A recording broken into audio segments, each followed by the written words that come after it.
Well, folks, I've wanted to get him on for a long time. Russell Brand, who is a comedian, best-selling author, actor, TV host, you name it, who has been popular for many years, but he's really a sensation now.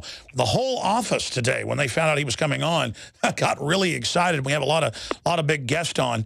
And what's exciting about this is that Russell Brand is outside the box, and he's getting people to think. And obviously it went viral all over the world a few months ago when he confronted kind of the talking heads that are on the mainstream media MSNBC channel with Mika Brzezinski. And so Russell Brand, he's doing his worldwide tour right now, joins us. Russell, thanks for giving us some time.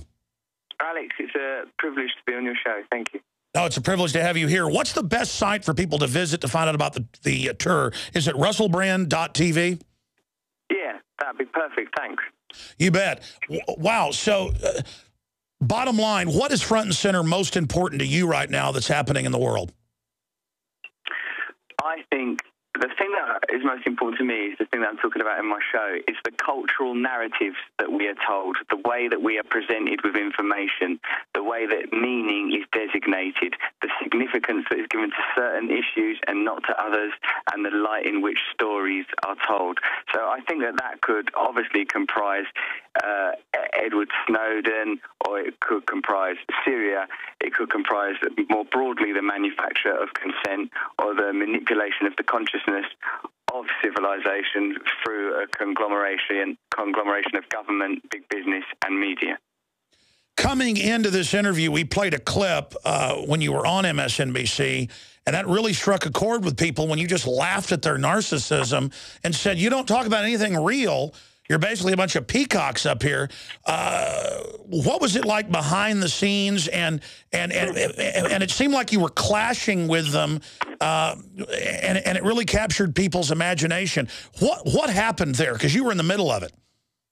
Well, I mean, it's quite typical when you go on those type of TV shows that there's a particular frequency or pitch to the interview. There is a normal manner of speaking, not only the type of topics that are discussed, but the kind of banal, slightly shrill tone that the information is predicates on celebrity and gossip and what I would call low-frequency data, low-vibration information.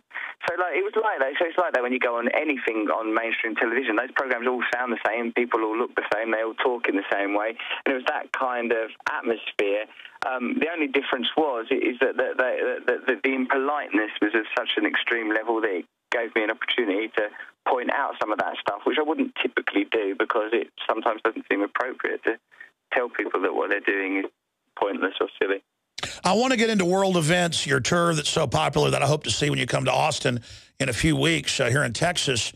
But just getting back to that, they genuinely seemed extremely uncomfortable, but the women also seemed very sexually excited and were not faking it. I mean, I could tell that somehow you absolutely broke the spell of their self-centered, petty narcissism. And I'm not kissing your butt. I mean, it really happened. That's a magic clip from my perspective.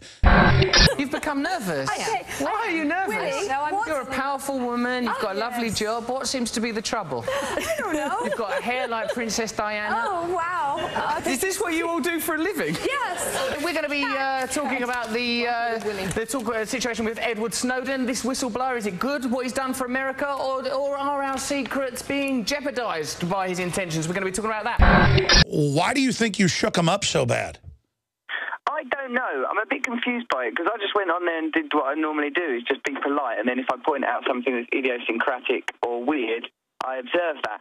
But don't you think, Alex, that sort of you deal with so much duplicity, whether in a situation where you're in an interview on the TV or on the radio, or if you're making a purchase in a shop, is sometimes we lose our authenticity, our ability to be human and truthful with one another. So I think if you interact in a very human and truthful way, then that's can be very disruptive.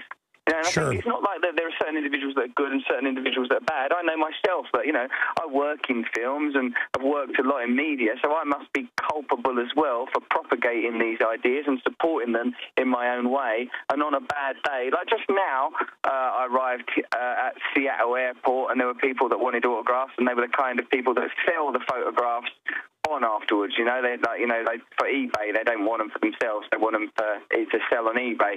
And I couldn't be bothered to sign them. I just didn't feel like doing it, you know. And but that's not the absolute best aspect of me as a person. The person I aspire to be will always sign everything for everyone, you know. So like I'm capable in myself of being selfish, egocentric, and self-obsessed and self-centered. But like I think it's more of a problem when you have a massive machine that conducts consciousness and orchestrates the way that we think en masse, that has a set of priorities and an agenda that is making people in huge numbers think in a selfish, insular, atomized, apathetic, and impotent way. Wow.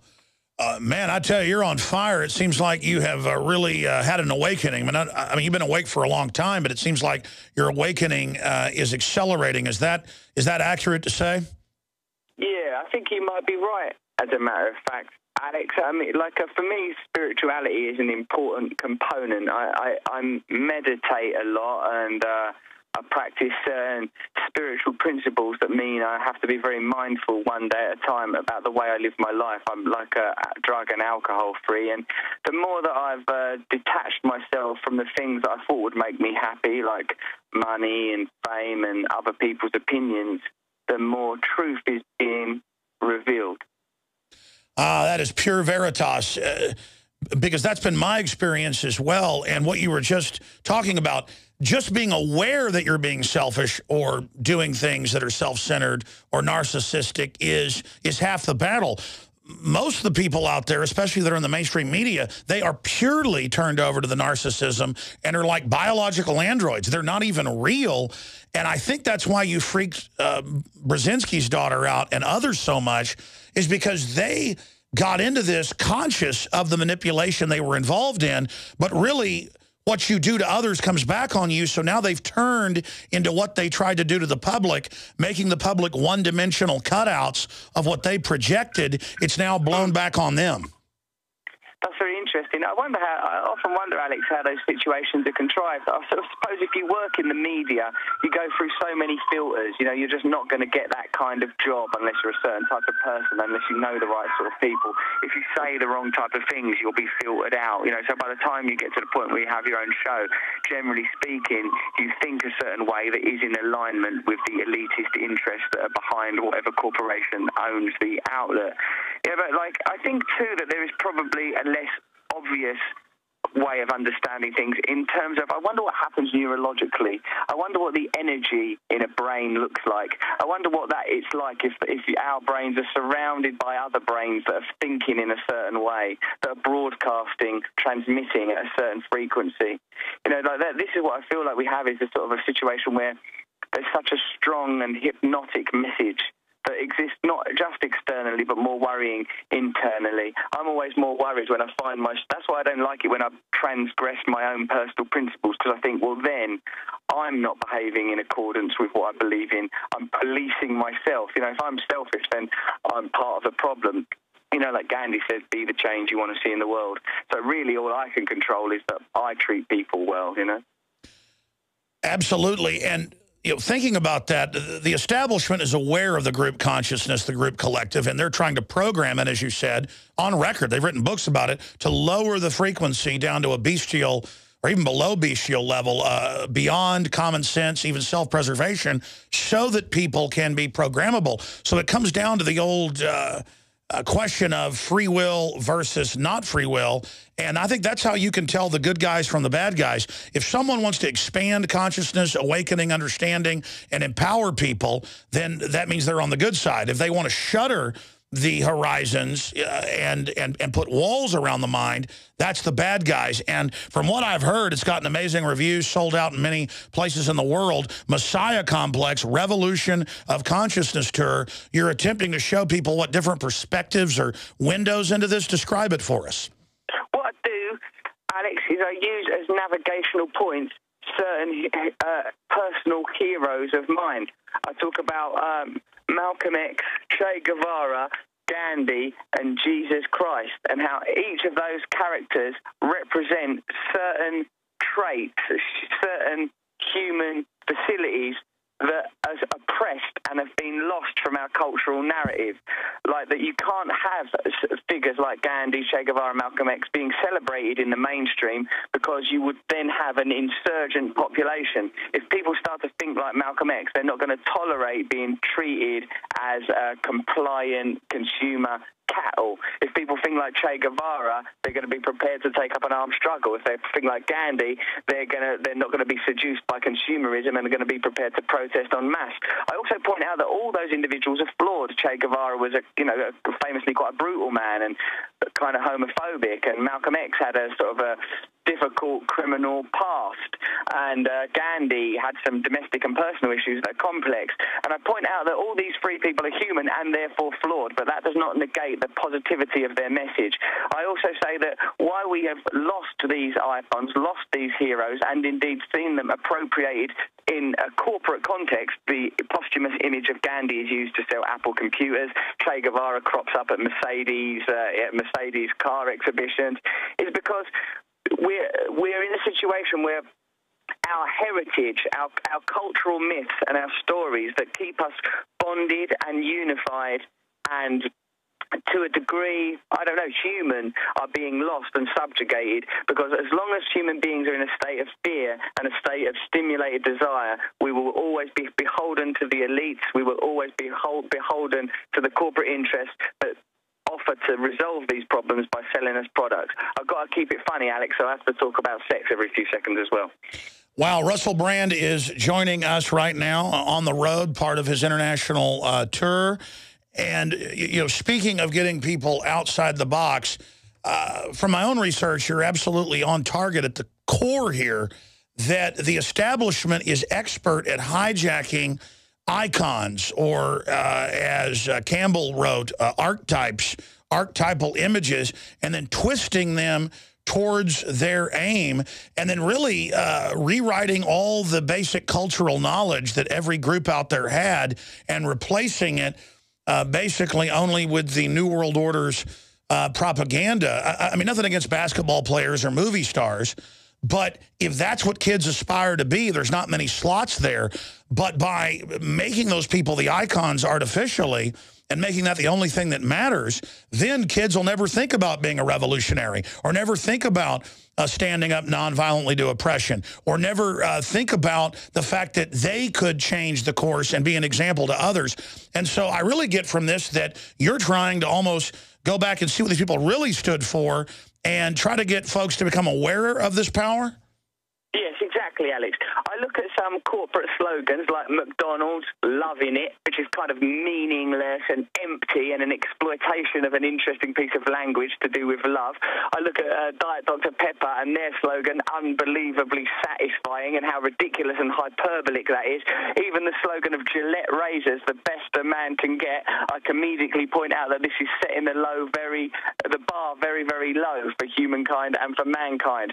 The kind of language used and slogans used by Malcolm X, by any means necessary. Che Guevara, it's better to die on your feet than to live on your knees. And Gandhi, be the change that you want to see in the world. These messages are subjugated. Furthermore, these heroes I offer replaced gods, and gods themselves are symbols of certain traits and ideas. Indigenous faiths typically are pagan, which means they worship the earth and their environment. If you have a culture of people like the Celts that worship and revere rivers, how will you feel when corporations want to pollute your rivers? If you have an indigenous faith like the Nordics who revere the noble oak tree, how will you feel about deforestation?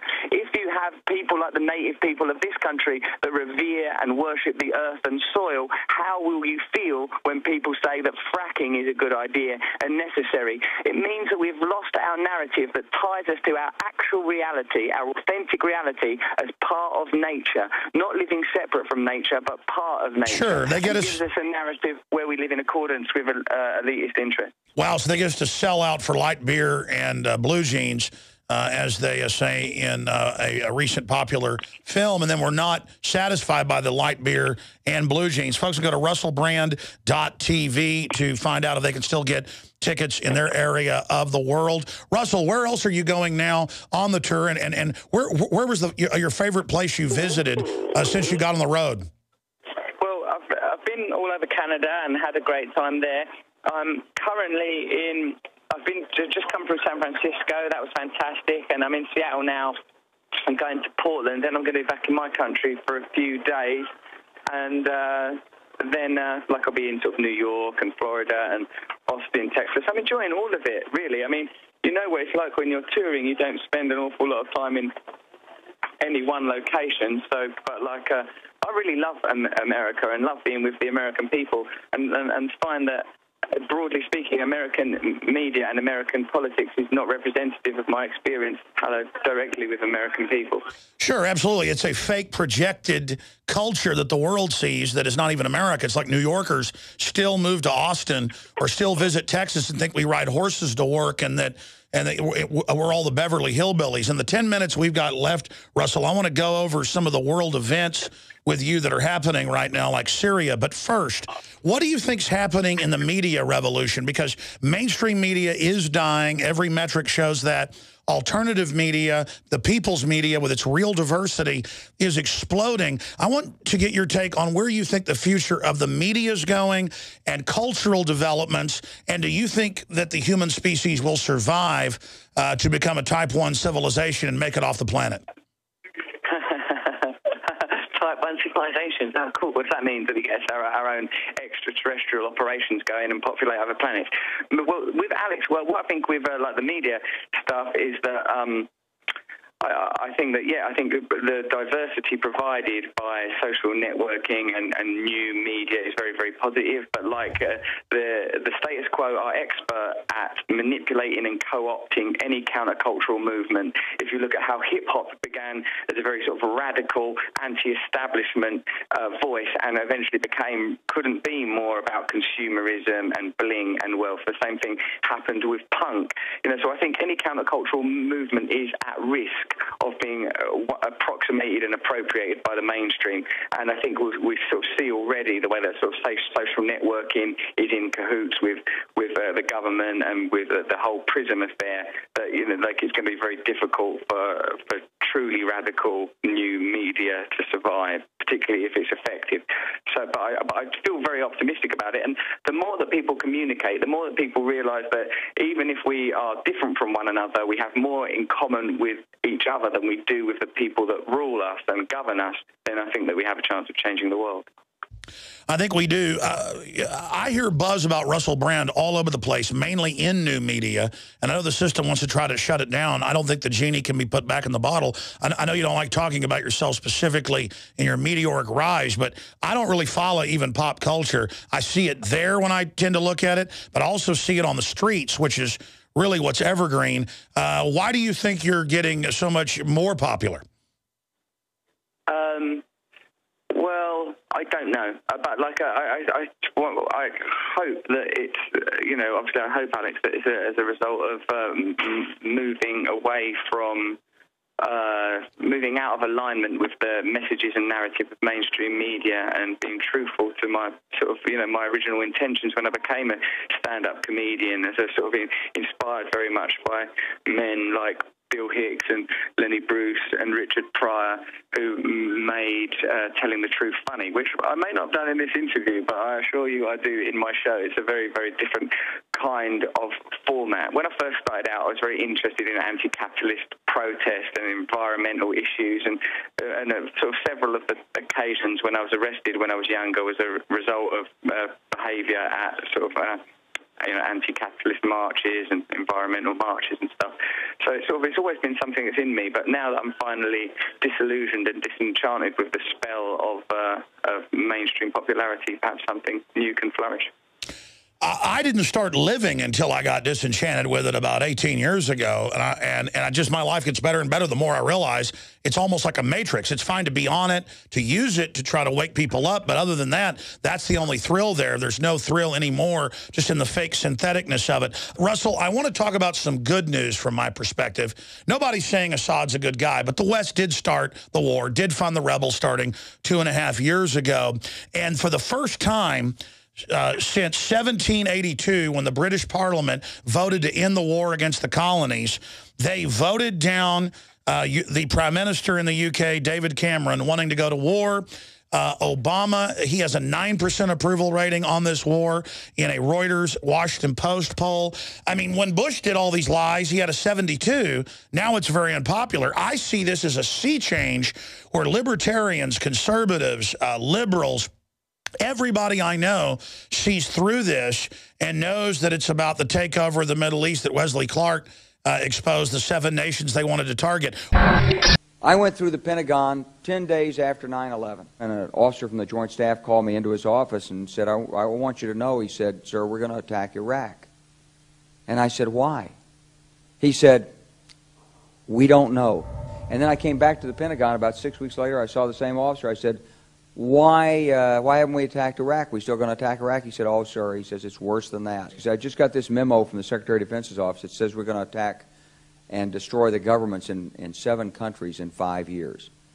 We're going to start with Iraq, and then we're going to move to Syria, Lebanon, Libya, Somalia, Sudan, and Iran. What is your view on Syria, and are you optimistic and excited that the UK Parliament, for the first time in 200 years, did the right thing on war? I certainly agree with you that that vote is as a result of widespread disillusionment with the political process. I think that obviously the Middle East is one of the most complex issues in contemporary world affairs and has been for millennia. What I believe is that our focus has to be the humanitarian aspects, the displaced refugees and the hundreds of thousands that are suffering as a result of military conflict in that area. What I also believe, Alex, is that these affairs are conducted behind a veil of disingenuity and duplicity. It's very difficult for any of us to understand what's truly happening. My experience tells me that, whatever they are telling me, I intuitively don't trust. It's typically about the interests of big business and government and how they align with one another. So that's what I'm going to assume until I hear otherwise. Like, the claims for going into Iraq and Afghanistan were duplicitous, and so the starting point I have is going to be not to trust any advocacy of military action in Syria. Whilst it's not an issue that I can pretend to fully understand, it seems like it's extremely complex, that there are many factions fighting there. There's no clear goodies and baddies situation. Absolutely. Ron Paul recently came out and said he basically thinks it's a false flag. There's evidence that the al-Qaeda groups staged the chemical attack. We're not really positive who set off the gas. The group that's most likely to benefit from that is al-Qaeda. I think it's a false flag. I think really, indeed. It is obviously an incredibly complex situation. In closing, because this happens to me a lot every time I finish an interview, after it ends, there's something or a group of things I wish that I would have said. Russell Brand, we really appreciate your time. In closing, in a minute or two, any other key points that you'd like to put out there to the millions that'll end up watching and listening to this? Well, Alex, I think probably you and me are coming at things from a sort of a different perspective. But me, I see like my views are sort of more informed by sort of socialism, even Marxism. But I think ultimately what we believe in is freedom and truth. And I think that as long as people respect each other's differences, then I think, and also acknowledge that we, the people struggling against oppression, have more in common with each other than the people that control us, then I think there's a chance for unity and change. Sure. I mean, I think that at a level you can see as a counter to the centralized corporatist communism, socialism, but then you realize that they selectively use the deployment of collectivism to only create a permanent peasant class to control us, so that we never have kind of the libertarian view of the individual being empowered and having a giant middle class. I mean, what's your view of, say, libertarianism or Ron Paul? I mean, off air, you said that you were aware of my work. What's your view for folks of what I do? think that you're fantastic because you're challenging authority and you're challenging the status quo, so I agree with you. But for me, the number one priority for anyone who wants social change has to be the welfare of those most in need of it, the support of society's poorest and most vulnerable. And for me, that's not socialism. It's, if anything, it's Christian, it's spiritual. It's that's what I believe is the most important issue. I think if you're in a position of power and your priority is not helping the poor and the dispossessed, then you shouldn't be in power. Now, of course, a healthy society across the board, and hierarchies are always going to be, to a degree, necessary.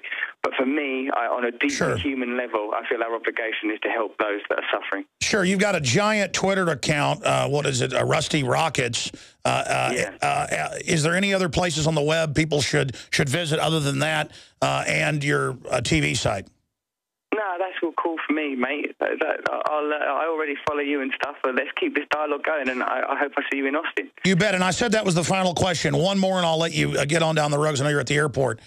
One last question I've got to ask you here, Russell. You mentioned Jesus and Che Guevara and Gandhi and Malcolm X, but it says, and Hitler, and that's one reason I want to see your show. This is such an icon that's used everywhere, but in your research, you got to give away a little bit. What's the angle on Herr Hitler? Well, that whilst Hitler's actions were deplorable, it's not his extremism that is terrifying, it's his mundanity. He was just a normal man created by a number of geopolitical, economic and religious circumstances Versailles. at that time.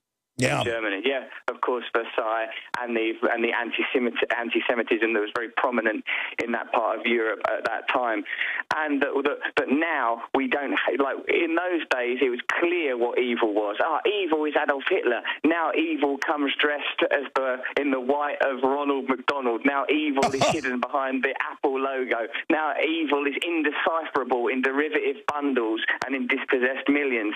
So it's about the narrative and the way we're told stories. Exactly. It knows how to hide, and deciphering it and knowing what evil is really the answer. Russell Brand, thank you so much, and I look forward to hopefully meeting you when you're in Austin in a few weeks. I'll be at your show regardless. Stay in touch, Alex. I can't wait to see you. Thank you, sir. Goodbye. See you, mate. Thanks. Bye-bye.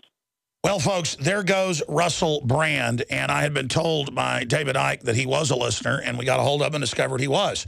We found out he was following us on Twitter at Real Alex Jones and got him on, and I've been fascinated with his work for a few years. He's been around for a long time, but he certainly has gone from just kind of being the wild party animal guy to being a serious thinker. You can tell he's a smart guy. And look, folks, you know I don't like communism, but he's on a journey here. He said that was a long time ago. Now his views are changing. We have to reach out to everybody, especially if they're outside the box and want to try to make connections to others. And so this is how those of us that want true Thomas Jefferson-style liberty are going to win the fight against the tyrants. But I tell you, that interview couldn't have gone better. That was amazing. And so I know that listeners out there probably want to send me their comments. You can do that at Real Alex Jones on Twitter. And then later on in the broadcast, I will come back and read over some of those. We'll also open the phones up later and get your take on that amazing groundbreaking interview with Russell Brand. And I hope this one gets 8.5 million views or whatever, like his MSNBC, because this will really get people thinking and talking. If him just shaking up those cutout paper people went so viral and spurred people's humanity, this will really get people talking. So please, folks, send this out when it's posted on YouTube to everyone you know. We'll be right back. I'm Alex Jones, and this is The Alex Jones Show. Check out our website, Infowars.com.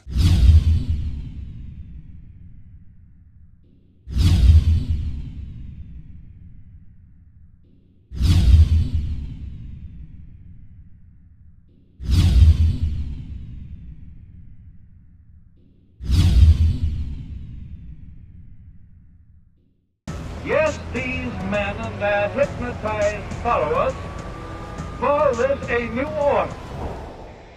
It is not new, and it is not order.